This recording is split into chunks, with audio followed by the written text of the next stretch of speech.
Chapter 10. Obsession. The history teacher, Mr. Meredith, liked big words. That day there was only one: fall. "Every dynasty," he said, pacing in front of the board, "believes it is eternal, that its symbols matter more than human life, that the name will survive anything." He struck the chalk against the board. "And then comes the moment when reality refuses to cooperate." He wrote a date in chalk, 1917. Under it, Romanovs. In the margin, he added, "Other examples as you see fit." The class sat in a semicircle, meant to encourage discussion. Rose had a seat roughly in the middle of the front row. Matt, as usual, occupied the chair by the window. Between them were a dozen people who thought they were attending an ordinary lesson. "What is the true beginning of the end for a dynasty?" Meredith asked. "Revolution, rebellion, betrayal, or," he raised a finger, "the conviction that it cannot be destroyed?" A few hands went up. Rose did not raise hers. She knew he would pick her anyway. "Miss Hartley?" he said, right on cue. She looked up from her notebook. "I think the beginning of the end is when a dynasty stops seeing anything human in people," she said. "Just cogs in a machine, soldiers, taxpayers, names on lists, when every person becomes a function in its equation."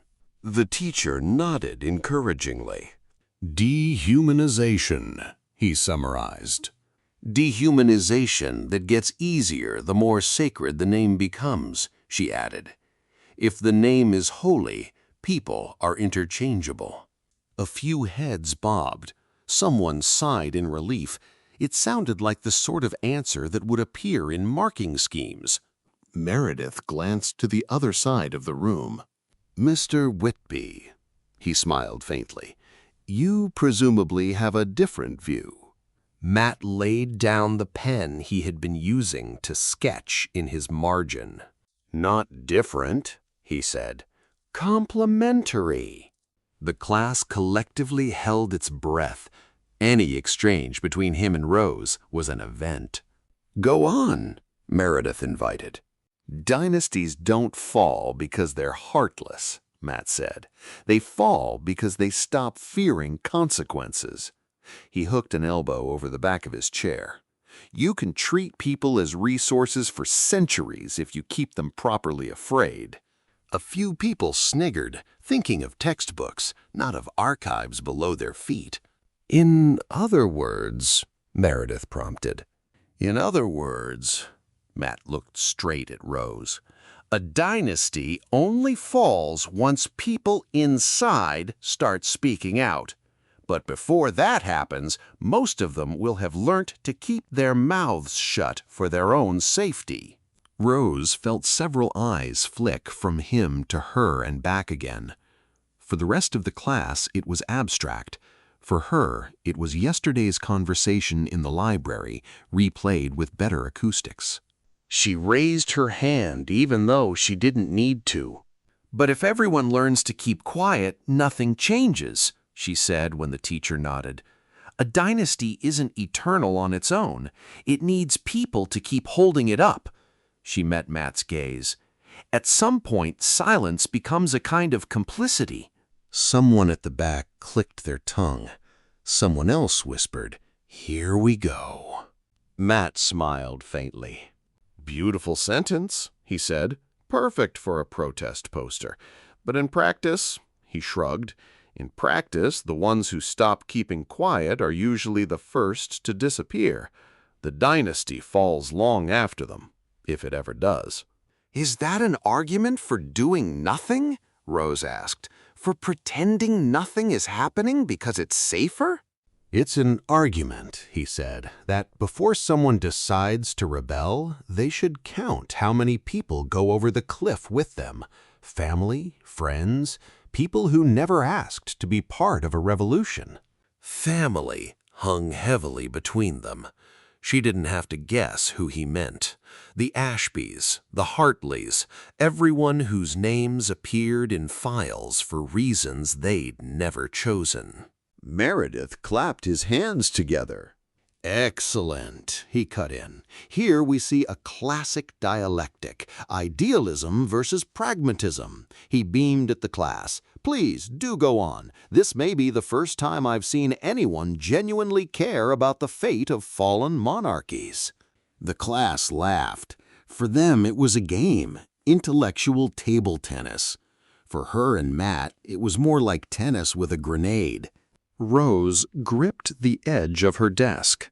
And if the dynasty should have fallen long ago, she asked, if it survives only because every generation it finds new people to pay its bills. She gave a small, crooked smile. At some point, someone has to break that cycle, even if the consequences are brutal. Someone, Matt repeated.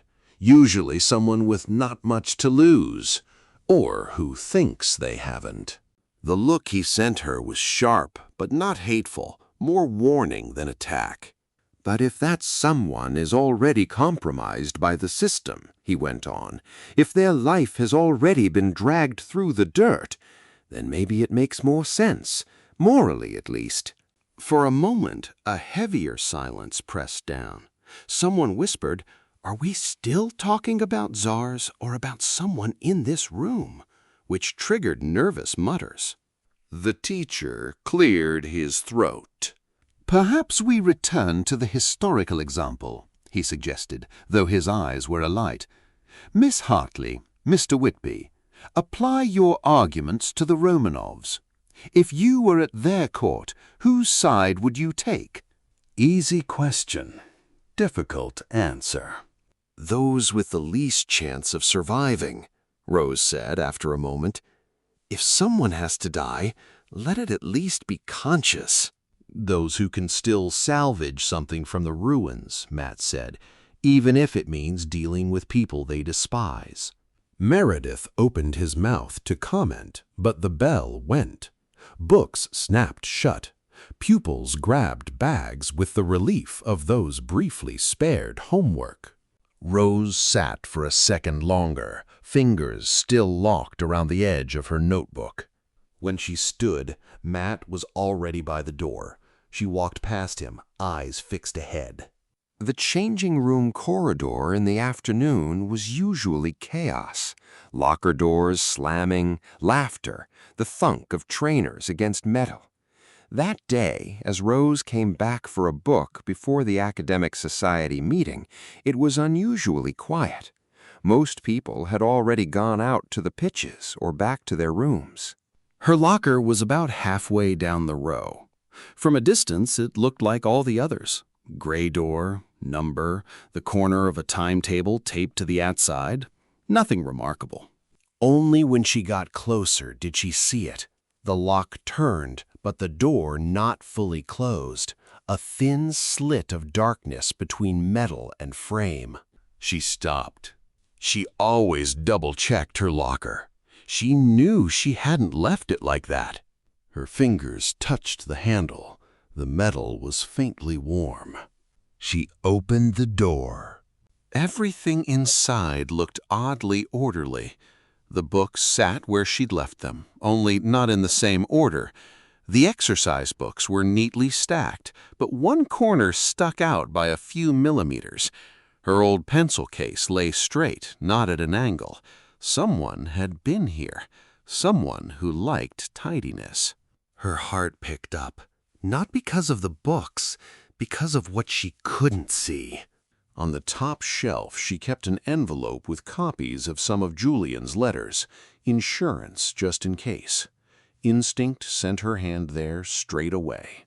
The envelope was still there, but lighter. She opened it. A few pages remained.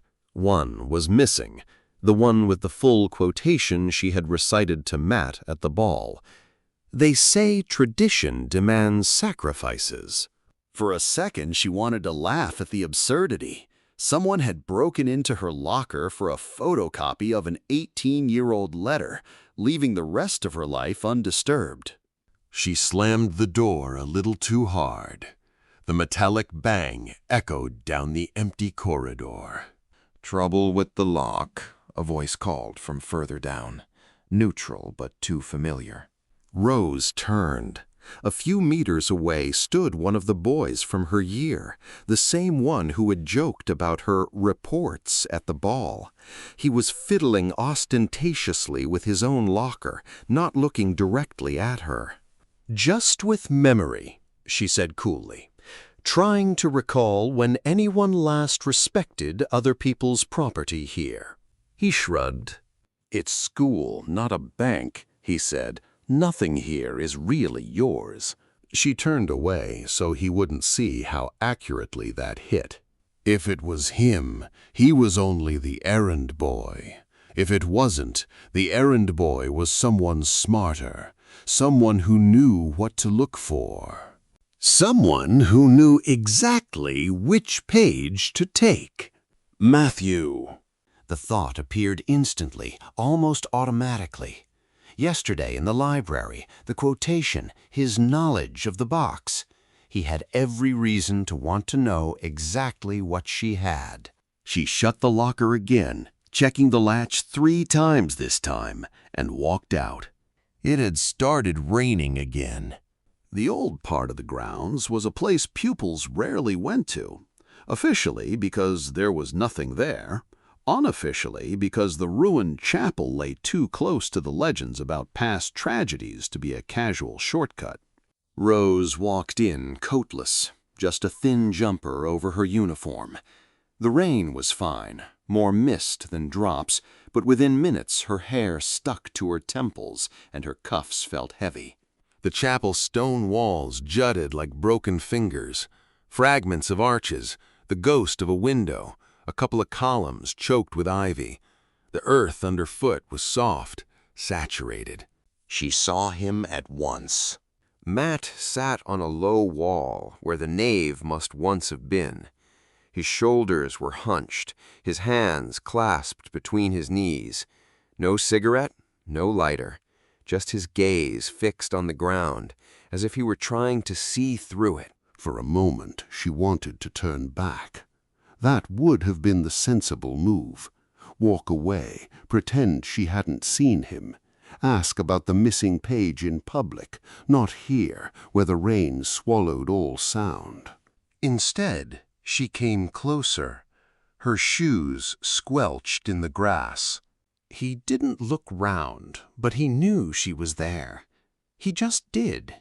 "If you'd rather pretend I'm not here," he said, "I can help with that, but only once I've left." "Stay," she replied. "Someone has to keep an eye on the ruins." "Ruins look after themselves," he said. "That's the one advantage they have over the living." She stopped a few steps away. Rain pattered softly on stone. "Who broke into my locker?" she asked without preamble. He was silent, just a heartbeat too long. "That depends," he said. "Are you asking about the hands or the person who asked?" "Start with who knew what to look for," she said, "and who thought one sheet of paper was worth taking." At last he lifted his head. Drops slid down his face. "You wouldn't have to ask," he said, "if you'd come to me with what you found in the first place." And then what? She raised an eyebrow. You'd have handed it all back and said, "Do what you like with it, Hartley? Forgive me if I doubt that." He gave a laugh without humor. "No," he conceded, "but at least I wouldn't have had to check whether you were really naive enough to keep copies in your locker next to your textbooks." She sat down beside him, not too close, just near enough to speak in a normal voice.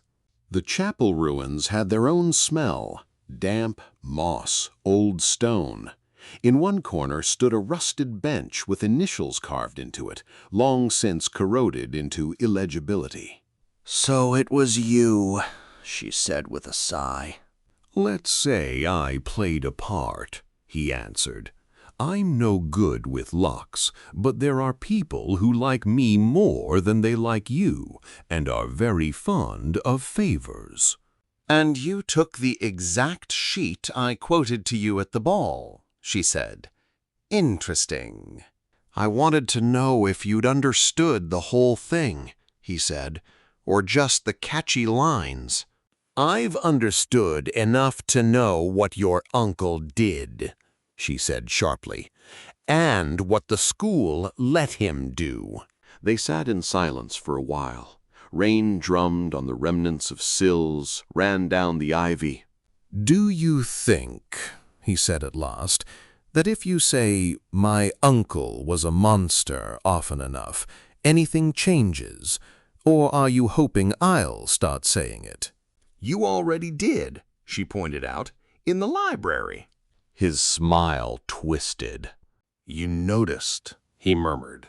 "That's the problem." "What is?" she asked. "Telling the truth or someone hearing it?" He didn't answer straight away. "The fact that part of me wants someone to hear it," he said finally, "and that the worst possible person for that is you." "Because I might write it down." "Because you might try to use it," he said, "and the school doesn't like anyone wanting anything outside its plan." The wind slipped between the walls, carrying the distant clang of the main building's bell. Time moved to the school's timetable, indifferent to whatever happened among the ruins. "If you think I don't understand you," Rose said, "you're wrong." "Don't," he snapped, turning his head. "Not here." "Exactly here," she said. "Your uncle threatened someone for having doubts. Now you're sitting in the ruins of the same system telling me I can't beat a ghost." She lifted a shoulder. "I'm wondering which role you hate more." His hands clenched on his knees. "I hate having to choose," he said, "between the name and—" He broke off. "And what?" she pressed. "And anything else," he said. "Myself, you, every victor in this place," he snorted softly. "Doesn't matter." They sat again in silence. The rain thickened. Her jumper clung to her. The cold seeped through her back, but she had no wish to move. "I thought if I caught you out over the locker," she began. "Then what?" he asked. "It would be simpler," she admitted. "Easier to hate you. Easier to be sure I'm on the right side." "And now?" he said quietly. "Now you're sitting in a ruined chapel like someone who has to live with something too," she said. "Like someone not only defending a name, but trying to cut himself away from it and not knowing how." Rain ran down her face. She didn't want to know if anything else was mixed with it. "Rose," he said softly. It was the first time he had ever used her name without irony, without a nickname, without quotation marks. "Yes?" she said. "If you do what you're planning," he began, "whatever that is, don't expect anyone here to stand up for you publicly. Even the ones who agree will keep quiet." He looked at her. "But you won't be the only one who has to live with it." It was almost a promise. Crooked, but still. "I'm not asking for an alliance," she said. "I've learned alliances here expire with the term." She shrugged. "But if I'm going to lose my right to sleep at night, I'd rather have someone next to me who lost it long ago." For a moment their eyes met. No hatred, no performance, just the desperation of two people on the same ledge, looking down into the same drop. The rain on stone sounded like a slow, muted applause. No one said sorry or thank you. They simply stayed put, she with the knowledge of the box, he with his uncle's shadow in his name. For a brief while they weren't the informer and the suspect, not Hartley and Whitby. They were just two people in the ruins of a school that should have fallen long ago and was still inexplicably standing.